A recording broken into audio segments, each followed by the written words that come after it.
Wa sallallahumma ala nabiyyina Muhammadin wa ala alihi wa ashabihi ajma'in, amma ba'd. Ya hadirin atau hadirat yang bisa insyaallah menyimak kajian kita siang ini ya, meskipun melewati atau melalui Zoom meeting yang insyaallah tidak mengurangi kekhusyuan kita dan mengurangi antusias kita untuk mendapatkan ilmu ya. Sangat bahagia sekali bisa membersamai wali murid dan mungkin sebagian juga bukan ikhwah yang mungkin enggak secara langsung menitipkan putrinya atau putranya di TK Tarbiyah Qur'aniyah. Karena memang mungkin kita buka untuk umum ini ya, umum ya. Siapapun insya Allah bisa mengikuti, bisa menyimak dan bisa mengambil faedah dari majelis kita siang ini. Insya Allah kita akan kembali membahas atau membedah lah kitab yang kita kemarin sudah sempat kaji di pertemuan pertama di bulan lalu, yaitu tadabbur bacaan sholat. Kita sudah sampaikan bahwasanya sholat ini adalah bagian yang paling penting dalam ibadah badaniyah atau ibadah yang sifatnya badaniyah. Bahkan saking pentingnya sholat ini sampai menjadi tolak ukur baik tidaknya amalan yang lain. Ya. Sekali lagi, sholat ini tolak ukur baik atau tidaknya amalan yang lain. Ya. Rasulullah SAW menyebutkan, awalu ma yuhasabu bihil abdu yaumal qiyamati as-shalah. Hal yang pertama kali dihisab oleh Allah Subhanahu wa taala dari hambanya di hari kiamat kelak adalah salat. Idza saluhat, kalau salat ini baik, saluha sairu amalihi, maka amalannya yang lain mesti baik. Wa idza fasadat, sebaliknya apabila rusak salat ini, fasada sairu amalihi. Dan kita runtutkan bahwasanya ruh baik tidaknya salat seseorang adalah al-khusyu', ya.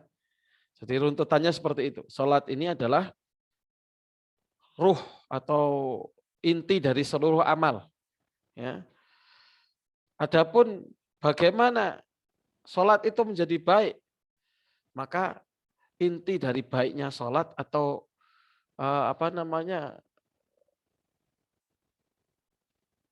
nyawa atau ruhnya salat itu adalah al-khusyu', kekhusyuan, ya. Pertanyaannya juga nanti bagaimana bisa khusyuk? Nah, kita sudah kutipkan di pertemuan kita yang sebelumnya, mungkin bagi yang kemarin mencatat ya, apa yang disampaikan oleh Ibnu Qudamah rahimahullah taala dalam kitab beliau Mukhtasar Minhajul Qasidin. Beliau menyampaikan bahwasanya salah satu yang paling membantu seorang itu khusyuk dalam sholatnya adalah tadabburu ma yaqra. Mentadaburi apa yang dia baca dalam sholatnya. Ya. Jadi bisa difahami ya silsilahnya atau sambungannya dari sholat sampai ke ruh dari sholat itu khusyuk. Sebab terbesar khusyuk adalah tadabbur apa yang dibaca dalam sholatnya. Maka mudah-mudahan buku yang di depan kita ini atau yang sudah punya di rumah ya bisa sambil disimak boleh ya. Itu adalah ruh dari insya Allah membantu kita untuk menghadirkan kekhusyuan dalam sholat kita. Yang mana kalau sholat khusyuk insya Allah membantu baiknya sholat kita. Yang kalau sholat kita baik, amalan-amalan kita seluruhnya nanti insya Allah akan meningkat kualitasnya. Seperti itu. Ya. Ikhwan yang dirahmati Allah, ya seluruh hadirin hadirat yang hadir di Zoom, saya bingung ini nyebutnya hadirin hadirat atau gimana, atau ikhwan atau akhwat ya. Ya, gimana? Halo? Ada apa tadi? Oh ya, ya kita lanjutkan ya. Insya Allah kita akan memulai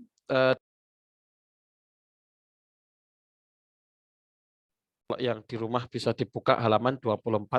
Tapi mungkin nanti kami tidak membaca semuanya, nanti bisa dibaca sendiri. Kalau baca kan bisa baca sendiri, jadi tidak perlu kita ini, tapi kita akan jelaskan esensi dari kitab ini dan kita tambahkan insya Allah hal-hal yang mungkin terkait dengan apa-apa yang ada di dalamnya. Jadi kita sudah sampaikan toharah secara bahasa dari tohura, ya, yang artinya adalah suci. Dan toharah secara fikih dibagi menjadi dua. Toharatun minal hadas, kedua toharatun minan najas. Itu secara fikih. Ya. Jadi pertama suci dari hadas.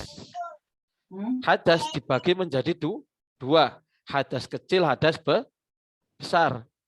Cara bersihkannya juga beda. Kalau hadas kecil itu dengan wudhu, ya. Kalau hadas besar dengan mandi, ya. Ini insya Allah maklum kalau orang belajar fikih nanti ada tata caranya ya. Bagaimana tata cara wudhu, bagaimana tata cara mandi. Nah, kedua adalah toharatun minan najas, mensucikan diri dari najis.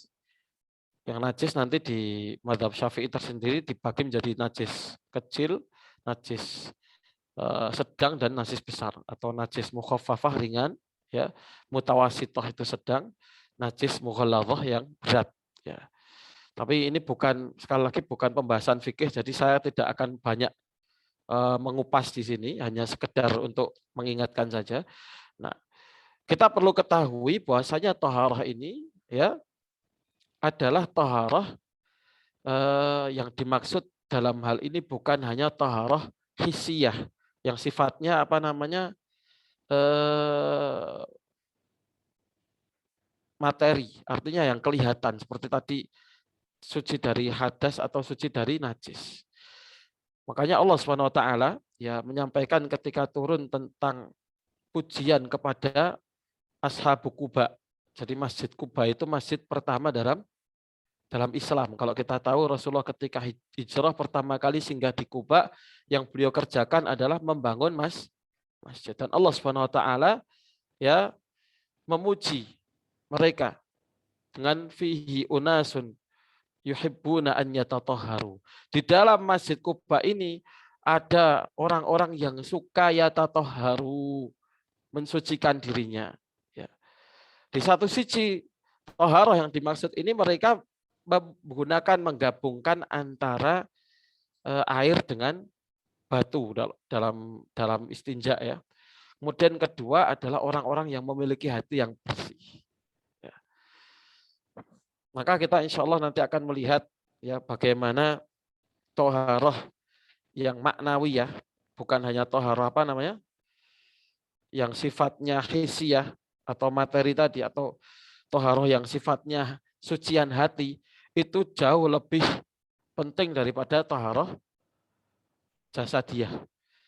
Kalau kita sampaikan jasadiyah nggak penting, bukan, penting juga sama. Jasadiyah nggak kalah pentingnya. Ya jasadiyah penting, jangan nggak penting. Karena kalau nggak ada toharoh nggak sah sholatnya. Orang ada najisnya umpamanya, ya, kakinya terkena najis atau bajunya terkena najis atau tempat yang dia buat sholat terkena najis, ya nggak sah sholatnya. Ya penting juga. Tapi kita sampaikan banyak orang yang kadang memperhatikan toharoh yang sifatnya jasadiyah, lupa toharoh yang sifatnya apa? Qalbiyah atau maknawiyah atau ruhiyah. Itu dia lupa. Padahal ini jauh lebih penting. Ya. Kita ingat kisah ini dikutip oleh mu'alif kitab ini. Jadi ketika Abdullah bin Amr bin As, beliau duduk bersama Rasulullah. Rasulullah menyampaikan akan melewati kalian seseorang yang dia adalah ahli surga. Bayangkan ini masih di dunia Pak Arbang, ya. Masih apa namanya? Orangnya masih di dunia sama Rasulullah. Marra alaikum ya rajulun min ahlil jannah, akan melewat di depan kalian itu seseorang yang dia nanti akan menjadi penduduk surga. Kita kayak apa bahagianya kalau seandainya kita dikasih kabar kita akan masuk surga, sedangkan kita masih di dunia. Ya Abdullah bin Amr bin As lihat ini orang lewat, oh fulan. Dalam riwayat itu masih ada di janggutnya itu netes air bekas wudhu. Ya. Kemudian besok lagi Rasulullah menyampaikan hal yang sama, akan melewati kalian seseorang yang dia termasuk penduduk surga. Oh fulan, orang ini lagi yang lewat. Ya. Sampai 3 kali, besoknya Rasulullah juga menyampaikan hal yang sama. Akhirnya Rasulullah Shallallahu Alaihi Wasallam ya ketika menyampaikan 3 kali berturut-turut, nandakan ini hal harus diperhatikan oleh sahabat. Apa kira-kira yang membuat fulan ini termasuk ahlul jannah atau penduduk surga? Maka kemudian Abdullah bin Amr bin As, beliau nekat untuk mengikuti orang ini. Ya saya singkat biar agak padat ya kajiannya. Beliau ikut ke rumahnya dan setelah diamati selama 3 hari nginep di rumahnya ini, beliau tidak mendapatkan amalan yang spesial dari yang disebutkan adalah sampai dia mengatakan saya ngeremehkan amalannya loh. Udah kayak gini kok kata Rasulullah disebut ahli surga, alasannya apa ya kira-kira? Apa yang membuat dia termasuk ahli surga kok bisa gitu? Sampai akhirnya Abdullah bin Amr bin As bingung, belum mendapatkan jawaban. Ketika beliau mau kembali, disampaikan saya amalannya biasa kayak kalian. Tapi saya tidak pernah punya kebencian, masalah, punya ghil dalam hati saya kepada orang lain. Kalau ada orang yang salah kepada saya langsung memaafkan. Itu luar biasa sekali. Ini toharoh maknawiyah, toharoh ruhiyah. Yang itu menunjukkan mengantarkan seseorang ke surganya Allah Subhanahu wa taala. Dan ini menunjukkan bahwasanya taharah yang sifatnya ruhiyah atau maknawiyah itu kadang lebih penting dari taharah jasadiyah. Bahkan disebutkan oleh para ulama, ma sabaqakum Abu Bakrin bikasrati as-siyami walal qiyam. Tidaklah Abu Bakar itu mengungguli kalian dengan banyaknya puasa dan sholatnya. Bukan berarti Abu Bakar nggak puasa atau Abu Bakar As-Siddiq radhiyallahu anhu tidak sholat. Beliau Masya Allah puasanya, Masya Allah, sholatnya Masya Allah. Tapi bukan hanya semata-mata itu yang membuat beliau itu mengungguli kita. Karena disebut kalau ditimbang imannya orang saat ini, umat saat ini ditimbang dengan imannya Abu Bakar, itu niscaya lebih berat imannya Abu Bakar As-Siddiq radhiyallahu taala. Ya. Itu apa yang membuat beliau istimewa? Istimewa di hadapan Rasulullah SAW, istimewa di mata Allah Subhanahu Wa Taala. Sampai turun beberapa ayat terkait Abu Bakar As-Siddiq radhiyallahu anhu. Ya. Juga sebenarnya sahabat yang lain, Umar bin Khattab radhiyallahu anhu, Utsman bin Affan, kenapa istimewa? Ya. Sampai beberapa ayat turun terkait mereka. Ya.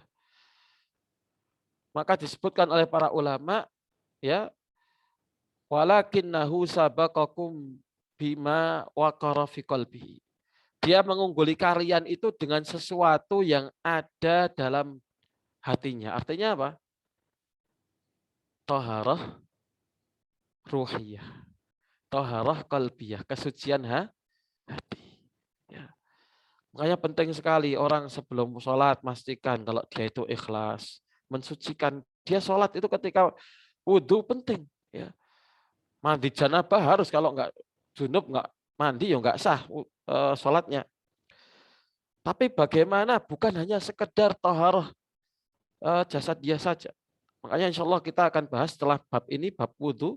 Nanti ada filosofi dan itu dijelaskan oleh Ibnu Qudamah dalam Mukhtasar Minhajul Qasidin. Ya, bagaimana tentang filosofi wudhu ketika basuh muka, basuh tangannya. Ya. Dihadirkan bagaimana kesucian hatinya itu jauh lebih penting. Dan ternyata sebab terbanyak orang itu terkena gangguan sihir, gangguan jin, mudah dipisahkan antara suami dan istri. Ini agak sedikit melebar ya. Itu karena kotornya hatinya. Ya. Mendem kedengkian, mendem iri, ya. Kemudian orang itu hasad dengan yang lain dan lain sebagainya. Yaitu yang dari kotoran-kotoran hati tadi. Takabur, ya. Allah taala alam ya. Jadi itu toharoh ya, yang jelas toharoh yang kita maksudkan di sini adalah toharoh bukan hanya sekedar toharoh apa? Jasadiyah atau hisiyah, tapi lebih jauh dari itu bagaimana sebelum dia sholat menghadirkan bersihnya hatinya. Ya, bagaimana dia membersihkan niat. Ya. Niatnya ini sholat karena apa? Apa kepengen pujian manusia? Untuk paling simpel, kalau kita kepengen tahu niat sholat kita itu karena Allah atau tidak, apakah kita lihat sholat kita. Kalau kita sholat sendiri dengan sholat bersama orang beda enggak sholatnya? Ya. Enggak usah nunjuk orang lain, kita sendiri muhasabah. Ya. Kadang orang sholat di depan orang lain, kalau pas di masjid jamaah, wah masya Allah, kelihatan khusyuk ya. Allah Akbar, khusyuk, bisa panjang bacaannya. Tapi begitu sholat sendiri, wah cepat, ya. Sholatnya males-malesan. Ya. Nah ini alamat bahwasanya ada yang nggak bersih itu dalam diri kita. Ya. Makanya orang yang sholat karena riya, ya, itu nanti oleh Allah Subhanahu Wa Taala di yaumul qiyamah diminta sujud nggak bisa sujud, ya. Suruh sujud sama Allah nggak mampu untuk sujud, ya. Ini disebutkan dalam surah Al-Qalam, ya. Ini insya Allah santrinya Pak Arba, ya. Sudah banyak yang hafal Al-Qalam, ya. Juz 29 ini insya Allah bukan juz yang asing ya bagi beberapa santri. Paling banyak berapa ini Pak Arba? Oh, masya Allah sudah ada yang sudah 4 juz ya, masya Allah. Ini TK padahal ya, TK masya Allah ini. Sudah ada yang 3 juz. Jadi masya Allah luar biasa sekali ini. Sudah ada bahkan sudah 3 juz masuk ke juz 4. Ya, Allah Subhanahu Wa Taala menyampaikan ya. Jadi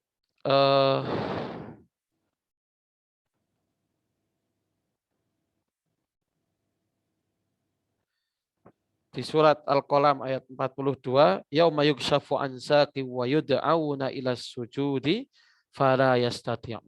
Yud'auna ila sujud. Mereka diminta oleh Allah Subhanahu wa taala untuk sujud, disuruh sujud lagi ya di akhirat nanti. Fala yastati'un, enggak bisa sujud itu. Kenapa enggak bisa sujud? Karena dulu di dunia itu sholatnya riya. Ada kotorannya tadi, Pak.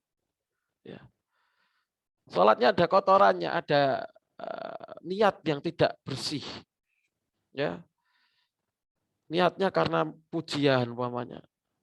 Karena wah dilihat orang. Ya, banyak rame sehingga menampakkan khusyuan di depan orang. Makanya ini sangat kita hati-hati banget, harus kita koreksi setiap kita mau melangkah untuk ibadah, berangkat ke masjid atau apa, kita koreksi niat kita terlebih dahulu. Mau wudhu kita koreksi ya Allah. Dengan wudhu ini mudah-mudahan juga terbersihkan jiwa saya sebagaimana saya membersihkan jasad saya. Ya.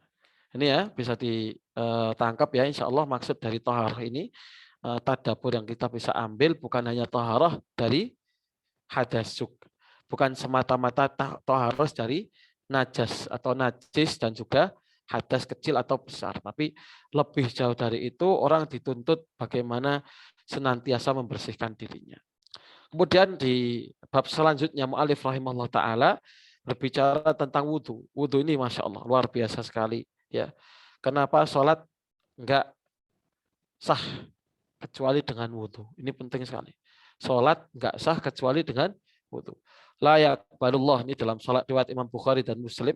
Ya, tentunya kalau Imam Bukhari Muslim mesti sahihnya, ya, muttafaq alaih, ya, itu sudah a'la darajati sihah, ya, tingkat kesahihan yang paling tinggi. Ya, Rasulullah menyampaikan la yaqbalullah salata ahadikum idza ahdasa hatta yatawadda. Allah tidak menerima salat seseorang di antara kalian apabila dia berhadas sampai dia wudhu. Jadi kalau hadas belum wudhu nggak boleh sholat. Ya. Makanya para ulama mengatakan ya syarat sahnya sholat, syartu sihhatus sholat itu adalah salah satunya wudhu. Wudhu ini taharah dari hadas. Ya. Maka ada sir juga ya, ada tadabbur yang luar biasa sekali bagaimana kalau seandainya orang itu tidak suci jasadnya, tidak suci badannya, atau berhadas tidak diterima sholat. Apalagi kalau dia berhadas atau yang kena najis itu hatinya. Otomatis nggak diterima. Kayak tadi kita sampaikan ya, orang munafikin nggak diterima sholatnya oleh Allah Subhanahu Wa Taala. Bahkan ada yang sholatnya itu tidak melampaui kepalanya, pahalanya nggak terangkat sama sekali. Karena apa tadi? kotoran-kotoran dalam hatinya itu tidak dia bersihkan. Ya. Ikhwan yang dirahmati Allah Subhanahu wa taala, ya. Wudu juga membersihkan dosa-dosa kita, ya. Sebagaimana dalam surah Al-Maidah ayat 6, ya. Ini ayatnya nanti monggo dibaca sendiri di rumah karena ini kalau kita kupas semuanya memang waktunya terbatas, tapi kita ambil di akhir ayat ini sebagaimana mu'alif rahimahullah taala, hafizahullah taala, pengarang buku ini juga menitik beratkan pembahasan ayat ini di akhir dari kalimat ayat tersebut. Apa Allah menyebutkan, ya, ma yuridullahu liyaj'ala 'alaikum min haraj. Allah itu tidak mau kalian itu susah. Jadi bukan menyusahkan. Syariat wudhu itu bukan menyusahkan. Jadi jangan sampai, waduh males, kan biasanya orang itu ada yang anti air. Ya. Males, cuci muka males gitu kan, apalagi udah tidur, aduh mau kena air males gitu kan, aduh repot sekali harus wudhu gitu kan. Jangan sampai seperti itu. Allah tidak ingin menyusahkan, karena kalau kita hitung-hitung, apa atau susahnya wudhu, nggak nyampe 2 menit itu kan mungkin. Ya wudhu itu kan nggak nyampe 2 menit kalau kita praktekkan. Ya, sebentar lah waktunya. Kemudian juga dalam satu hadis disebutkan bahwasanya, ya, man shalla bardaini, ya, siapa yang sholat di waktu dua dingin itu ada yang menyampaikan di waktu sholat isya dan sholat subuh, ya, dakhalal jannah, dia akan masuk surga. Karena berat wudhu di waktu itu. Apalagi kalau bangun tidur istinsyak sama istinsar, ya. Istinsyak itu masukkan air ke hidung, istinsar itu mengeluarkan air dari hidung. Apalagi kalau pas lagi pilek, sininya bisa apa? Panas, perih ngerasakan itu ada. Nah, itu salah satu faedahnya dalam hadis sahih itu, kalau kita tidur itu jin itu ada syaitan, jin itu tidur di atau bertempat di apa? Rongga hidung kita. Jadi kalau kita istansyara yang ambil air, masukkan di dalamnya kemudian mengeluarkannya, dia akan keluar bersama keluarnya air yang kita keluarkan dari itu. Itu faedahnya. Maka kita, wah masya Allah, faedah luar biasa dalam wudhu tadi. Ya, jadi kita ulangi lagi, ma yuridullah liyaj'ala 'alaikum min harajin. Allah enggak kepingin kalian itu susah, ya. Kalian itu repot sama sekali. Allah tidak menginginkan itu. Walaki yuridu liyutahhirakum. Allah kepingin kalian itu suci dengan wudhu tersebut. Nah, kesucian di sini maksudnya bukan hanya suci dari hadas, dari najas, dari najis, tapi suci dosa-dosa, dari dosa-dosa. Ya. Buktinya apa? Maka kita akan bacakan hadis, dan ini dikutip oleh mu'alif rahimahullah ta'ala juga dalam kitab beliau ini. Ya, nanti bisa dibaca terjemahannya. Tapi saya akan sambil bacakan nasnya biar mungkin lebih sempurna, ya. Hadis ini ada 2 hadis yang saya kutipkan dari sahabat Utsman bin Affan radhiyallahu anhu. Rasulullah Shallallahu alaihi wasallam bersabda, "Man tawaddaa," siapa yang wudu, siapapun orangnya yang melakukan wudu. Fa ahsanal wudu'a, kemudian dia memperbagus wudunya, menyempurnakan wudunya.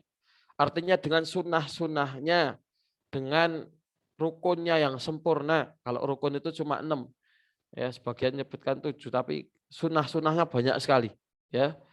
Ya, seperti madmadhah, istinsyak, ya, membaca bismillah, ya, sebelum kita wudhu, kemudian memulai dengan yang kanan, ya, dan taslis 3 kali membasuh, ya, dan sunnah-sunnah yang lain, ya, yang kita nggak sebutkan satu-satu. Ketika orang itu menyempurnakan wudhunya, fa ahsanal wudu'a, ya, kemudian beliau menyebutkan kharajat khotayahu, maka akan keluar kesalahan-kesalahan dia, akan keluar dosa-dosanya itu min jasadihi, dari jasadnya. Coba Anda bayangkan, kita bayangkan ketika kita wudhu itu bukan hanya kita mendapatkan seger atau kita membasuh muka kita, tapi kesalahan-kesalahan kita, dosa, tadi kita bayangkan dosa kita, ya Allah mau melaku, ya, jalan ke situ lihat yang tidak halal, ya, matanya pelirak-pelirik itu, ya, habis wudhu dicuci dosanya, dosa dari mulut kita, ya, kita banyak berbicara hal-hal yang tidak bermanfaat, ya, atau bicara ghibah, ya, dosa dari telinga kita mendengarkan sesuatu yang tidak selayaknya didengar. Ya.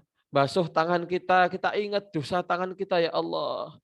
Sehingga ketika kita menghadap Allah Subhanahu wa taala, mau menghadap Allah itu kita merasa rendah, merasa hina, merasa kerdil. Ya. Kita tanggalkan sikap takabur. Kenapa? Karena kita datang itu ngerasa salah. Ya. Kita lihat kalau ada seorang yang dia menemui orang yang dia melakukan kesalahan pada orang ini. Katakan anak, ya, seorang anak yang ingin lari dari rumahnya karena takut sama bapaknya, ya. Mungkin dia buat kesalahan, mecahkan umpamanya barang bapaknya yang mahal, ya. Kalau di sini ada Gucci itu Gucci. Mecahkan Gucci bapaknya. Oh, bapaknya Gucci antik ini, Gucci apa namanya? Zaman prasejarah, ya. Belinya mahal, ya.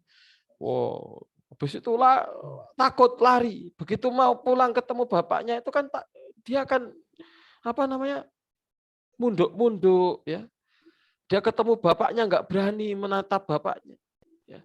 Begitulah kita ketika kita menghadap Allah Subhanahu Wa Taala, kita diingatkan dengan dosa-dosa kita diingatkan kesalahan-kesalahan kita, dosa mata kita, dosa mulut kita, dosa telinga kita.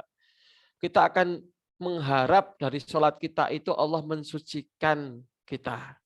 Ya. Kita akan mengharap dari wudhu yang nanti berujung pada sholat itu Allah membersihkan kita. Ya. Karena sebelumnya udah diingetin nih di wudhu ini. Kamu tanganmu tadi ngapain? Matamu tadi ngapain? Ya, mulutmu tadi ngapain? Telingamu tadi buat apa? Ya. Makanya masya Allah, ya, wajar Rasulullah SAW ketika menyampaikan, ya, masalus salawatil khamsi, permisalan sholat 5 waktu. Kama salinahrin, seperti permisalan air sungai. Air sungai yang apa? Jarin, yang ngalir dengan deras, ala babi ahadikum, di depan pintu rumah kita. Ya. Masya Allah, kalau orang punya rumah sampingnya sungai, ya, Pak Arba itu, sungainya jernih, airnya itu masya Allah air pegunungan, ya, jernih, ya. Dia setiap hari dengar gemercik airnya, ya. Kalau mandi tinggal nyemplung gitu kan ibaratnya. Masya Allah. Yaghtasilu kulla yaumin khamsa marrat. Dia mandi sehari 5 kali. Ini Rasulullah sampaikan di zaman itu, ya. Tentunya kebiasaan kita dengan kebiasaan orang Arab beda. Kalau daerah gurun itu kan iklimnya kering. Jadi orang itu nggak mudah berkeringat, ya. Makanya orang baunya bajunya 2 hari 3 hari nggak bau. Kalau kita beda, di Indonesia lembab iklimnya, ya. Sehari nggak ganti baju aja udah nggak enak gitu kan. Nah, makanya orang Arab itu mandi nggak setiap hari karena juga jarang air di sana. Di zaman Rasulullah itu jarang kita lihat gurun pasir seperti itu, mendapatkan air susah. Ya takdir kalau orang mandi setiap hari pagi sore biar biur apalagi pakai shower cos, ya, apa namanya, takdir. Makanya orang Arab ketika bayangkan ini sehari mandi 5 kali air sungai di depan rumahnya ngalir deras seger itu, dia bayangkannya luar biasa sekali. Satu yang masya Allah gitu kan, ya, dibayangkan. Makanya sholat itu permisalannya seperti itu. Orang bisa mandi 5 kali sehari dari air yang jernih yang ngalir langsung depan rumah dia. Ya. Ini kan kalau orang bayangkan dirinya nggak kotor, ngapain saya mandi wong saya nggak keringetan, gitu kan? Ngapain saya mandi wong saya nggak kotor gitu kan? Tapi kalau dia bayangkan dia penuh dengan kotoran, umpamanya lumpur nempel di tubuhnya, terus apa kotoran macam-macam. Apa yang diinginkan Anda ketika badan itu penuh dengan kotoran? Pengen apa? Cepat-cepat apa? Mandi, bersih-bersih, ya kan? Contohnya orang petani di sawah habis baca, wah kotor semua, ya, bajunya kotor, semuanya kotor. Pengennya ndang bersih-bersih, kena air itu kan segernya luar biasa. Makanya kita diarahkan ketika kita wudhu itu diarahkan untuk ingat dosa-dosa kita. Ya. Ketika kita basuh muka kita, kita ingat dosa mata kita. Ketika basuh mulut kita ingat kumur-kumur ini dosa yang kita lakukan dengan mulut kita. Ketika kita membasuh telinga kita, ingat dosa yang dilakukan oleh telinga kita. Ketika bisa membasuh tangan, ini tangan buat ngapain aja, kita diingatkan itu terus. Ya. Basuh kaki diingatkan, ya Allah, luar biasa. Ditambah hadis ini luar biasa. Rasulullah SAW tadi kita sudah sampaikan, man tawaddo'a fa ahsanal wudu'a kharajat dunubuhu, ya, kharajat khatayahu min baini adfarihi. Ya. Keluar kesalahan-kesalahannya dari jasadnya hatta tahta adfari, bahkan keluar kesalahan itu dari sela-sela jari jemarinya, itu keluar kesalahan-kesalahan itu. Masya Allah, ini luar biasa sekali ya. Ya. Kemudian kita bacakan hadis yang dari Abu Hurairah radhiyallahu taala anhu.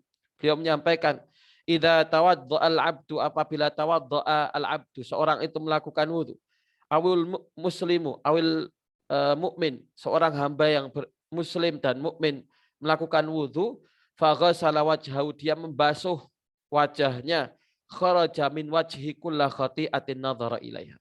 Ya, keluar dari wajahnya seluruh kesalahan, pandangan-pandangannya yang dia arahkan kepada sesuatu yang tidak dihalalkan Allah Subhanahu wa taala. Ini lebih jelas lagi nih, mengingatkan tentang dosa kita, ya. Jadi ma'al ma, bersama air yang mengalir. Au ma'a akhiri qatratil ma, bersama akhir tetesan air yang netes dari wajahnya. Makanya di mazhab Syafi'i itu salah satu sunnah wudhu itu tarkut tansif. Ya, tarkut tansif itu apa? Tidak mengusap bekas wudhu itu dengan handuk. Ya, atau yang semisalnya mau handuk, mau pakai kain, mau pakai apa. Kenapa? Karena hadis ini. Ya. Jadi dia, kenapa? Karena nanti kesalahannya itu akan menetes bersama akhir air yang membasuh wajahnya. Akhir tetesan air. Nek diusapkan nanti jadi hilang asar bekasnya itu. Maka itu salah satu sunnah. Ya. Nanti bisa dibaca di kutub kitab-kitab Syafi'iyah seperti Muqaddimah Hadramiyah atau Mukhtasar Latif, itu di situ disampaikan. Kemudian disampaikan juga, ya,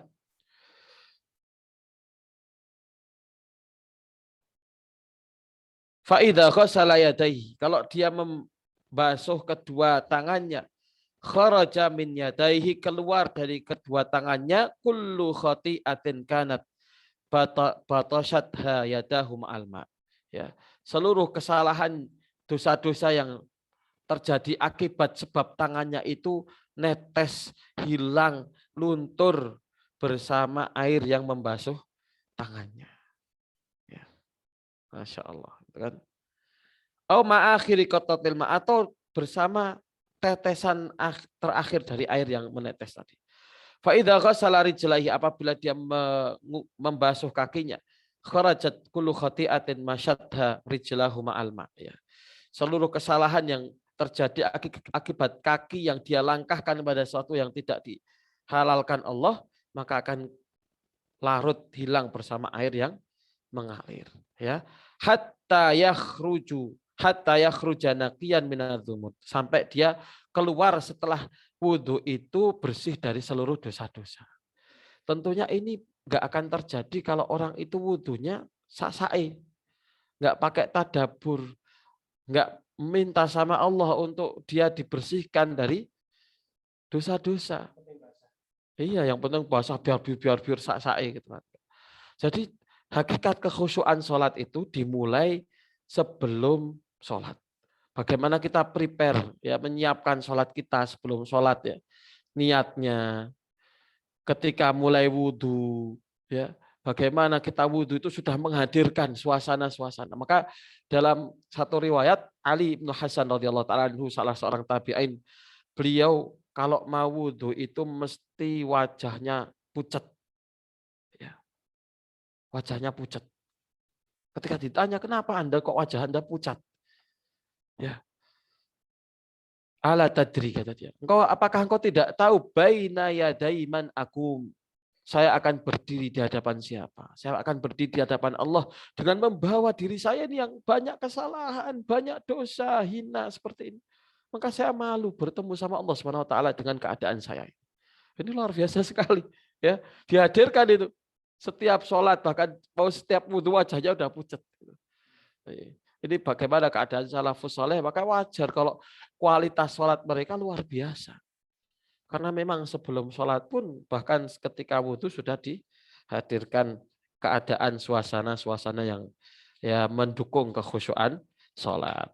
Ya, ini yang mungkin kita bisa sampaikan, ya. Insya Allah kita akan lanjut di materi setelahnya nanti di pertemuan selanjutnya. Karena kan memang saya nggak bisa cepat-cepat, ya. Satu poin-poinnya kita akan bahas supaya juga hadirin atau ikhwan dan akhwat bisa mengikuti dengan baik, dan harapannya langsung bisa kita terapkan dalam kehidupan kita sehari-hari. Mulai dari memperbaiki wudhu kita, niat kita ketika sholat, menghadirkan muhasabah terhadap dosa-dosa yang kita lakukan sebelum sholat. Sehingga memang sebagaimana yang diriwayatkan Imam Muslim, ya, sholat itu memang berfungsi benar-benar menjadi penghapus dosa-dosa kita, ya, as-shalawatul khamsu wal jum'atu ilal jum'ah wa ramadhan ila ramadhan mukaffiratun lima bainahunna idza jutunibatil kabair. Ya, salat 5 waktu, Ramadan ke Ramadan, salat Jumat ke Jumat berikutnya adalah sebagai penghapus dosa-dosa kita kalau kita menjauhi dosa-dosa besar. Yaitu tentunya dengan sholat yang benar, dengan wudhu yang benar. Kalau enggak, ya nanti sholatnya kayak sholatnya orang munafik, wudhunya kayak wudhu orang munafik. Jadi yang enggak ada nilainya di sisi Allah Subhanahu wa taala. Kenapa sama-sama sholat, sama-sama wudhu, satunya enggak dinilai sama Allah, satunya dinilai tinggi di hadapan Allah? Tentunya kita lihat kualitas sholatnya, kualitas wudhunya, kualitas ibadahnya berbeda satu dengan yang lain. Makanya kita berusaha bagaimana meningkatkan kualitas ibadah kita mulai dari wudhu kita. Insya Allah ini yang mungkin bisa kita sampaikan. Barakallahu fikum, ya. Jadi setelah ini kita akan buka tanya jawab, insya Allah nanti bisa dipandu langsung oleh Pak Arba, ya. Insya Allah nanti mungkin 15 sampai 20 menit. Saya mungkin nggak bisa nemani karena kita habis duhur nanti langsung pamitan, Pak Arba, insya Allah kembali ke Solo lagi, insya Allah. Seperti itu. Barakallahu fikum. Ya, silakan. Apa yang disampaikan Ustaz itu memang mungkin saya pribadi sering juga mengalami, Ustaz. Ya. Dulu awal-awal kita belajar, wudhu yang penting basah, ya kan? Iya, ya. Yang penting kita sudah menunaikan kewajiban dan kita tahu sebenarnya maksudnya apa. Ya. Padahal kalau kita tahu sebenarnya itu mungkin dalam wudhu pun kita bisa sambil merenung, Ustaz, ya. Ya, jadi menghadirkan tadi, ya Allah, ternyata saya tadi melakukan ini, muhasabah. Jadi mungkin bisa diukur, Ustaz, ya, dari cara wudhunya, Ustaz, ya. Iya. Kalau dia buru-buru nggak bisa, buru-buru nggak bisa. Makanya buru-buru gimana dia mau memperbagus wudhunya kalau dia buru-buru, kan nggak bisa. Makanya gimana wudhu itu ya maksimal mungkin. Maka di kalimat hadis asbiril wudhu alal makari. Asbiril wudhu itu sempurnakan wudhu bahkan alal makari, di waktu yang paling tidak kita sukai. Para ulama menafsirkan makari itu syiddatil burudah, pas dingin-dinginnya. Orang kan malas kalau pas dingin-dingin. Coba Anda ketika di tempat yang dingin, umpamanya kalau di sini, ya, kalau daerah saya Dieng itu kan ada tempat Dieng itu dia bisa di waktu tertentu Juli sampai Agustus itu 0 derajat kalau pagi itu. Ya, bahkan pernah sampai minus kemarin -4 kemarin yang Juli kemarin itu. Rekor -4 sampai beku air itu. Itu Anda bayangkan kalau wudhu dalam keadaan dinginnya kayak gitu kan males. Tapi justru nilai pahala suruh nyempurnakan wudhu kita ketika kita enggak males. Ketika apa namanya? Nah, kalau pas umpamanya nggak ada galangan dingin dan lain sebagainya, lebih lagi harus disempurnakan. Wong dingin aja suruh suruh apa? Menyempurnakan wudhu. Ya, barakallahu fikum. Ya. Kita ada pertanyaan nih, Ustaz. Oke, insyaallah.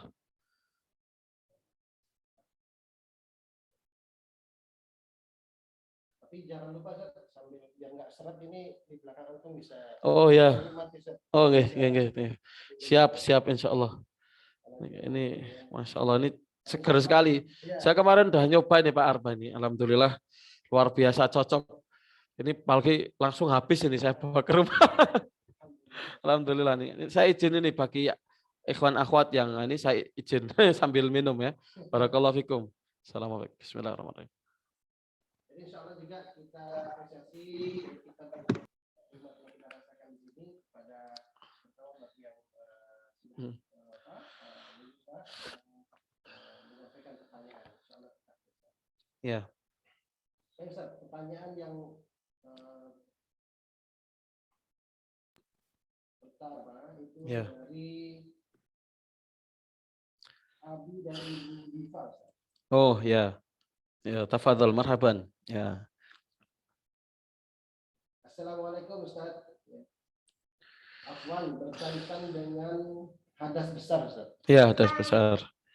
Jika wanita telah bersuci dari haid, kemudian ia hendak sholat, tapi ternyata masih keluar Ustaz, ada sisanya Ustaz, masih keluar flek. Ya. Bagaimana hukumnya Ustaz?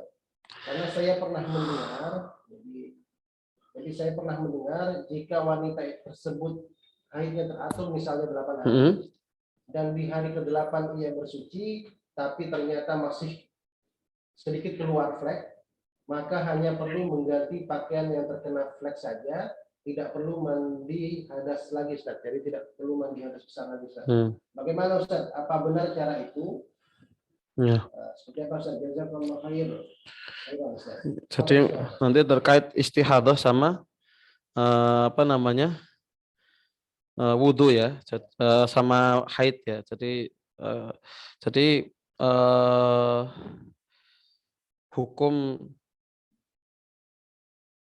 istihadah dan hukum haid. Jadi kalau seandainya itu memang haidnya itu teratur dan memang ketika selesai itu apa namanya?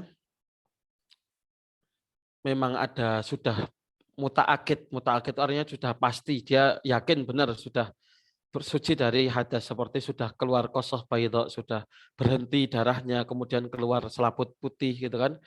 Ya, jadi sudah benar-benar mutaakid dan memang haidnya teratur. Setiap bulan itu siklusnya jelas, ya. Kok setelah itu masih keluar apa namanya? Darah yang nanti mungkin kalau lebih detail lagi bisa dilihat sifat darahnya. Dan sifat darah itu pertama kali jadi sifat darah haid dan istihadah kan beda. Kalau haid itu lebih keruh, terus juga darahnya itu apa namanya bau ya, baunya bau nggak enak itu kan. Terus warnanya lebih kehitam-hitaman itu kalau apa namanya kayak darah istihadah. Tapi kalau seandainya itu katakan kalau itu darah haid, kalau itu istihadah, katakan sudah memang benar-benar pasti ya. Kita sampaikan tadi sudah siklusnya teratur, kemudian alamat ciri-ciri apa namanya berhentinya darah dan yang lain sudah dia pastikan dengan tadi selaput putih tadi. Kemudian masih keluar seperti apa? Apakah cukup dengan ganti baju? Apakah harus dibersihkan? Ya, maka di sini disebutkan kalau memang ada darah, ya, maka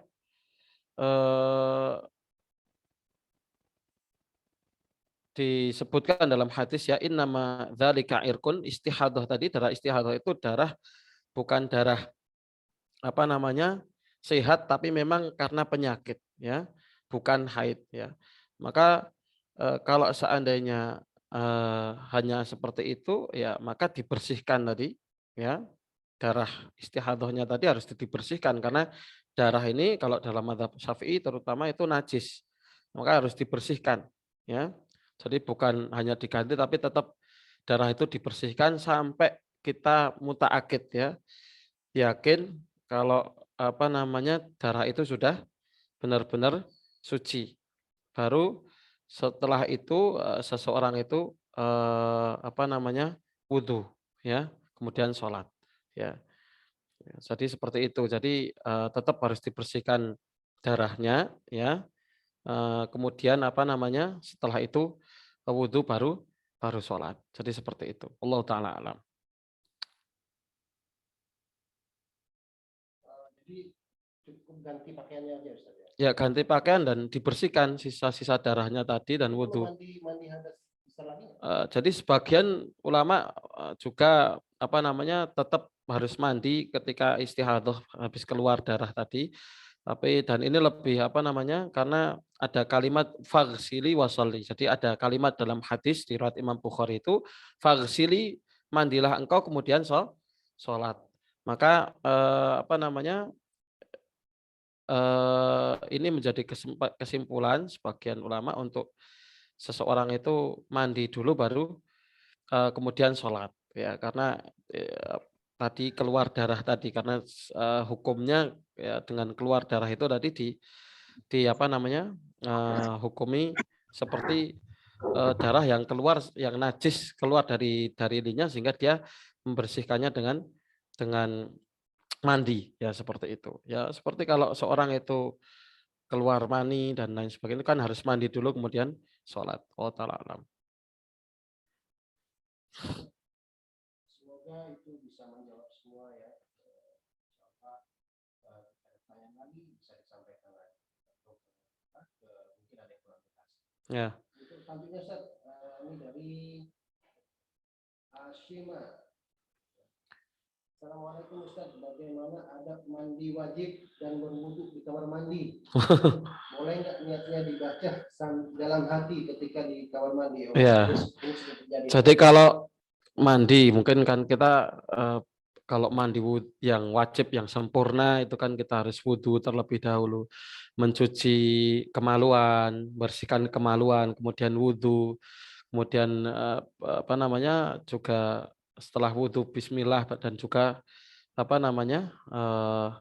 mengguyur sebelah kanan bagian depan, sebelah kanan bagian belakang, kemudian sebelah kiri depan, belakang, baru seluruh tubuh, dan nanti setelah itu pindah ke tempat yang baru untuk membersihkan kakinya. Tapi kalau bagi orang awam, mungkin untuk lebih mensimpelkan, ya, ini dalam fikih itu sebenarnya kalau di fikih Syafi'i itu syarat sah mandi itu cuma 2 aja. Niat dan mengguyur seluruh tubuh. Jadi umpamanya kalau orang ini, ya, mau simpel niat, saya niat mandi besar untuk mengangkat hadas besar, hadas akbar, ya. Nawaitul ightisal liraf'il hadasil akbar. Jadi saya itu cukup di hati kalau niat. Jadi nggak perlu niatnya dilafatkan, insya Allah nggak masalah. Jadi niat itu di hati, dia niatkan untuk mengangkat hadas besar. Habis itu nyemplung, plung, ya, sambil nyemplung, sambil niat seluruh badannya basah, sah. Sebenarnya itu sudah sah. Kalau dari segi keabsahannya. Tapi kalau kita kepengen sempurna, ya tadi, ya, kita membasuh kemaluan tadi yang mungkin terkena najis tadi, dibersihkan, kemudian kita wudhu sebagaimana wudhunya sholat, ya, wudhu sholat sempurna lah seperti wudhunya orang sholat, baru setelah itu baru diguyur niat untuk mengangkat hadas besar tadi. Jadi seperti itu. Kalau kamar mandinya itu tidak bergabung dengan WC, insya Allah nggak masalah, ya, mengucapkan Bismillah nggak apa-apa. Tapi kalau tadi bergabung dengan WC, ya itu kita mendingan nggak usah kita lafatkan, ya, kita nggak usah dilafatkan. Jadi seperti itu. Allah taala alam, ya. Jadi kalau tidak, kamar mandi ini khusus untuk wudhu aja atau untuk ini aja, maka nggak masalah. Tapi kalau buat buang hadas, buat ini, maka tidak diperkenankan untuk menyebut nama Allah atau untuk zikir di dalamnya. Allah taala. Cukup dalam hati saja. Ya, niat itu para ulama sepakat dalam hati. Kalau Syafi'iyah itu mensunahkan untuk melafadzkan di beberapa tempat seperti ketika sholat, ketika wudhu itu untuk membantu hati menghadirkan niat. Jadi fungsinya apa? Membantu hati menghadirkan niat. Karena kadang orang itu tak dikelewatan. Jadi, tadi udah niat belum? Maka untuk memastikan kalau dia itu menghadirkan niatnya itu dibantu dengan lisan. Jadi bukan nggak sampai kepada wajib. Bahkan Syafi'iyah yang mengatakan sunnah nggak wajib. Jadi orang umpamanya bisa menghadirkan niatnya tanpa harus talafut, tanpa harus melafatkan, maka nggak sudah sah, sudah cukup bagi dia. Allah Ta'ala alam. Ya, seperti itu ya. Semoga sudah cukup jelas. Jadi niat itu memang Allah menunjukkan yang tidak Ya. Jadi kalau kita masuk tempat-tempat yang memang situ cenderung ada hadas, seperti orang mandi. Baik, untuk pertanyaan berikutnya ini kita jadikan pertanyaan terakhir aja, Ustaz, ya. Ya. Antum harus cepat kembali ke. Ya.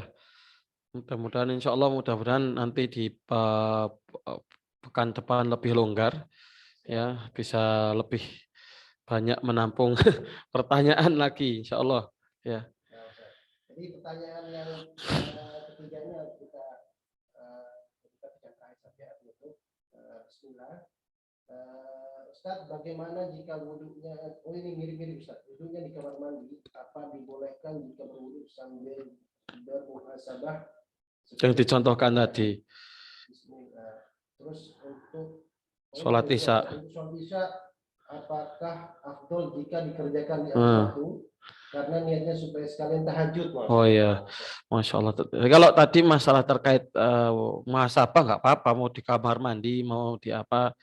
Tapi memang kalau di WC ya, itu tidak disunahkan untuk berlama-lama.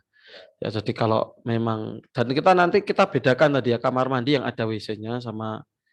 Jadi kalau dulu di zaman dulu tuh memang dibedakan untuk qadhaul hajah itu sendiri, untuk hamam itu sendiri, karena dulu tidak dicampur tempat untuk buang air besar dan kecil dengan kamar mandi. Jadi tempat wudhu itu juga nanti sendiri, biasanya seperti itu. Kalau sekarang kan kita include, kadang sudah ada WC-nya, adanya. Ya gitu, seperti itu. Jadi kalau memang di tempat yang itu WC, karena WC ini tempatnya syaitan ya, tempat tinggalnya jin itu di situ, maka kita tidak diperkenankan, tidak dianjurkan untuk lama-lama. Jadi sebatas kebutuhan kita. Adapun kalau larangan muhasabah nggak ada larangan muhasabah. Muhasabah itu amalul qulub. Muhasabah itu amalan hati kita. Jadi sebenarnya ketika kita basuh sambil muhasabah ya. Jadi ya juga nggak mesti kalau muhasabah itu ngambil waktu lama, juga nggak mesti. Jadi nggak harus muhasabah itu sampai 1 jam, nggak mesti gitu. Cukup menghadirkan apa namanya ya tadi ya, hal-hal yang kita sudah sebutkan itu nggak. Insya Allah kalau kita latih itu tidak butuh waktu lama. Ya, tadi kemudian juga tadi apa? Sholat isya. Memang sholat isya salah satu namanya atamah. Ya, atamah itu sholat yang dilaksanakan di akhir waktu. Tadi dalilnya adalah Rasulullah SAW pernah melakukan sholat sampai para sahabat itu nunggu beliau keluar tuh sampai tertidur. Jadi sampai hampir pertengahan malam Rasulullah baru keluar. Tapi kita perlu catatan kalau itu dilaksanakan jamaah, maka dilihat situasi. Kalau umpamanya di tempat yang mana masyarakatnya sudah terdidik, sudah terbiasa, dan mereka tidak merasa berat untuk itu, nggak masalah. Dijadikan akhir.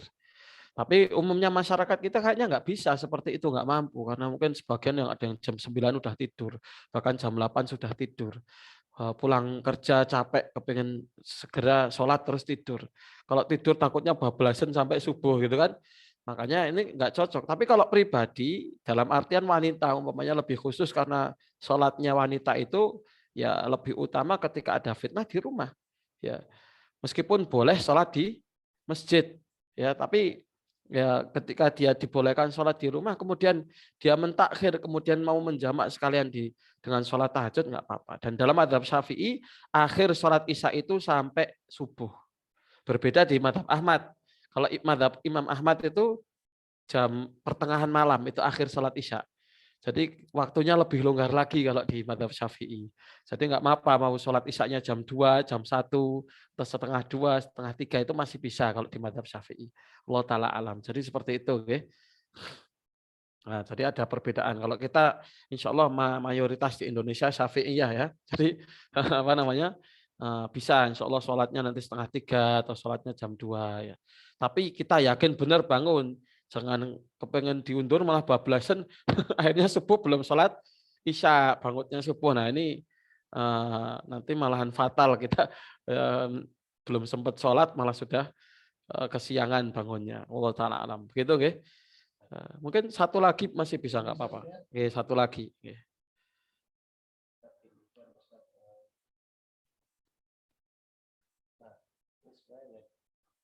Yang tadi setelahnya, oke.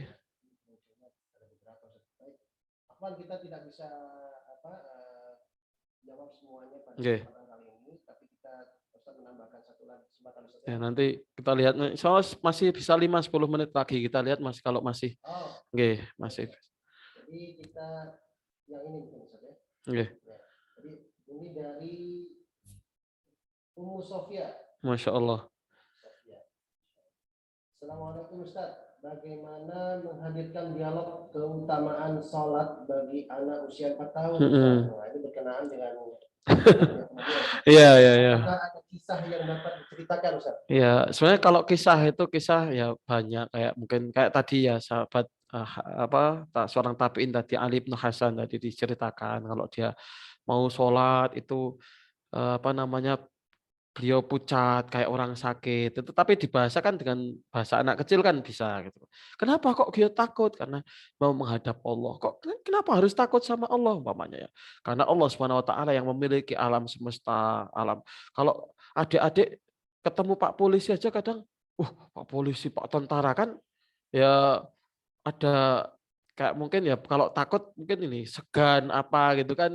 Ya, bagaimana yang memiliki alam semesta ini kita mau menghadap Allah Subhanahu wa taala. Bisa dikisahkan dengan kisah seperti itu atau kisahnya Abdullah bin Zubair kalau sholat saking khusyuknya itu sampai tidak bergerak sampai kayak tiang kayu. Jadi kayak sampai ada bagian dari masjid itu roboh dia nggak ngerasa, nggak denger saking khusyuknya sholatnya. Ya kita bisa nakal bagaimana kekhusyukan para salaf itu dalam sholat, kekhusyukan mereka dalam membaca Al-Quran ketika sholat itu bisa dikisahkan. Ya tentunya kalau guru-guru TK lebih ngerti daripada saya cara nyeritakannya gimana ke anak-anak. Jadi nanti dengan bahasa mereka lah. Oh banyak kisah-kisah nanti bisa dicari, insya Allah. Ya bisa masih bisa insya Allah lagi. Kita tambah. Ya. Sampai tidak mengganggu sholatnya itu suara luar ya. Iya itu sampai jadi kita bayangkan tembok yang rubuh orang pasar pada lari semua. Ya itu dikisahkan sama Ibnu Qudamah di Mukhtasar Minhajul Qasidin. Ya potret dari kekhusyuan para salaf ketika sholat itu. Ya. Sholat mungkin banyak juga Ustaz. Jadi tidak mendengar suara sekitarnya. Ya. Sudah merem Ustaz. Tidur ya. Kalau ini karena khusyuk insya Allah bukan karena tidur ya. Baik Ustaz, ini ada satu kita pilihkan lagi, ada dari Ummu Sultan. Oh, siapa yang namanya luar biasa ya. Assalamualaikum Ustaz. Ya. Bagaimana Waalaikumsalam warahmatullahi wabarakatuh. ketika wanita keputihan terus dibawa sholat? Najiskah atau sah tidak sholat? Ya, najis, keputihan itu najis, jadi harus dibersihkan. Makanya kalau yang keputihan dipastikan sebelum apa namanya sholat itu dicek ya, maaf dicek kemudian dibersihkan dulu, ya dibersihkan sampai ya bersihnya harus pakai air, ya diguyur pakai air sampai bersih. Habis itu langsung wudhu langsung sholat. Jadi toharohnya darurah. Jadi harus benar-benar langsung setelah dibersihkan wudhu langsung sholat, jangan ditunggu-tunggu, jangan nunggu masak dulu atau ditinggal kemana karena takutnya nanti keluar lagi, ya. Makanya taharahnya itu darurah harus segera. Jadi waktunya itu harus segera. Harus setelah dibersihkan, wudhu langsung sholat. Jadi seperti itu. Jadi iya harus dibersihkan. Iya, dihitung najis. Kalau di mazhab Syafi'i najis, jadi harus dibersihkan. Makanya yang putihan dicek, ya, dicek. Kalau yang punya, yang suami yang ada istrinya ya ditanya, diingatkan ya. Kalau bisa keputihan enggak, itu dicek dulu. Kalau enggak nanti takutnya dia sholat bawa najis. Ya, dan itu enggak sah sholatnya nanti kalau sholat bawa najis. Allah taala alam gitu ya. Ya, masya Allah, masya Allah. Ini lumayan ya, masya Allah antusias. Benahnya juga banyak ini ya.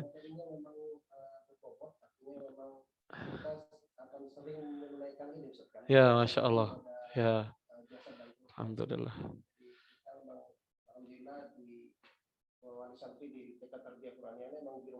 Nah, masya Allah, masya Allah. Mendatangkan lebih banyak lagi Ya. saudara-saudara kita yang seperti ini. Ya.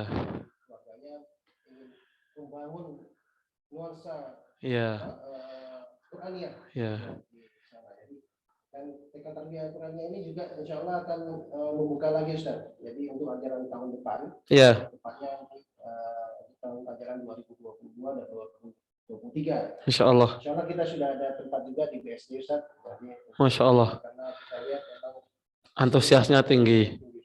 Ya, ini tadi mungkin bisa didengarkan, mungkin yang TK tadi sudah yang 3 juz ya. Tuh, masya Allah itu luar biasa sekali ya.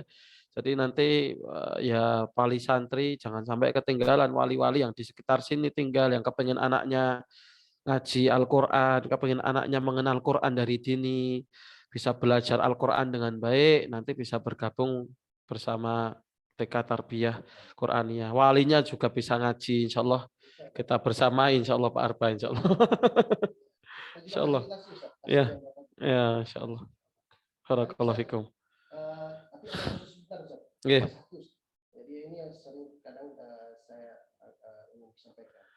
Jadi kan kadang kita kalau menemukan sholatnya itu mepet Ustaz di masjid. Sudah mulai akhirnya karena mengejar rakaat awal jadi buru-buru Ustaz.